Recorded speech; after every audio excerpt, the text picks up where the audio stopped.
ഇത് നിങ്ങൾക്ക് എന്നിട്ടാന്നറിയോ, ഇതാണ് മിറാക്കിൾ ഫ്രൂട്ട്. അതിൽ കേട്ടുണ്ടാവും, എന്നാലും അപ്പോൾ പറഞ്ഞുതരാം. ഇത് നമ്മൾ വല്ല പുളിയുള്ളത് കഴിച്ചാൽ നമുക്ക് മധുരമായിട്ട് തോന്നും. എങ്ങനെയാണെന്ന് വെച്ചാൽ ആദ്യം തന്നെ നമ്മൾ ഈ സാധനം എടുത്ത് കഴിക്കണം. ആദ്യം ഈ സാധനം എടുത്ത് കഴിക്കണം. എന്നിട്ട് നമ്മൾ പുളിയുള്ള സാധനം എടുത്ത് കഴിച്ചാൽ നമുക്ക് മധുരമായിട്ട് തോന്നും. ഇതിൻ്റെ ചെടി ഞാൻ കാണിച്ചു തരട്ടെ. കുറേ ഉണ്ടായിട്ടുണ്ട്, ഇവിടെ ഒക്കെ ഉണ്ട്, എല്ലാം കഴിക്കുന്നുണ്ട്. അത് പൊത്തിയിട്ട് തന്നെ ഒക്കെ എടുക്കണം. അതെ, പൊട്ടിച്ചതൊക്കെ വെക്കാം. ഞാൻ പിന്നെ വേറൊരു ഫ്രൂട്ട് കാണിച്ചു തരാം. ഇതെന്തായാലും വലുതായിട്ടില്ല, എന്നാലും കാണിച്ചു തരാം. വലുതാവും കാണിച്ചു തരാം. ഇതാണ് എലന്തപ്പഴം. ഇത് വലുതാവും.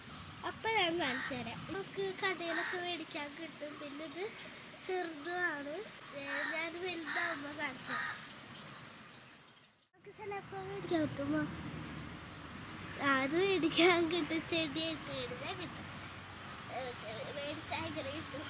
അപ്പോൾ ഇത് ഞാൻ വീട്ടിൽ വെച്ചിട്ട് ഇതെടുത്ത് കഴിച്ചിട്ട് നമ്മളുള്ള അടുത്ത് വീഡിയോ എടുക്കാം.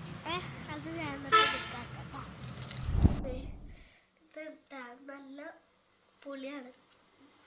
അപ്പോൾ പിന്നെ എനിക്ക് പനിയുണ്ട്, അതുണ്ട്. അത് കാരണമാണ് എനിക്കൊരു ക്ഷീണം.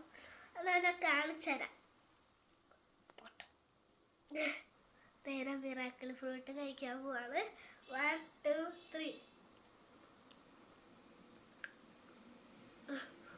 കുരുണ്ടോ? കുരു ഉപ്പിട്ട്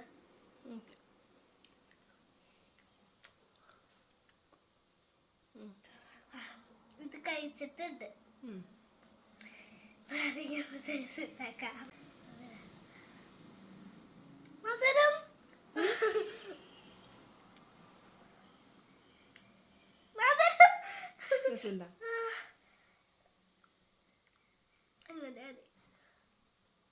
നല്ല മധുരം ട്രൈ ചെയ്ത് നോക്കണം കേട്ടോ. അപ്പോൾ ഓക്കെ, ടേസ്റ്റ് ഉണ്ട്. ഇനിയിപ്പോൾ അടുത്ത വീഡിയോയിൽ കാണാം. ബൈ.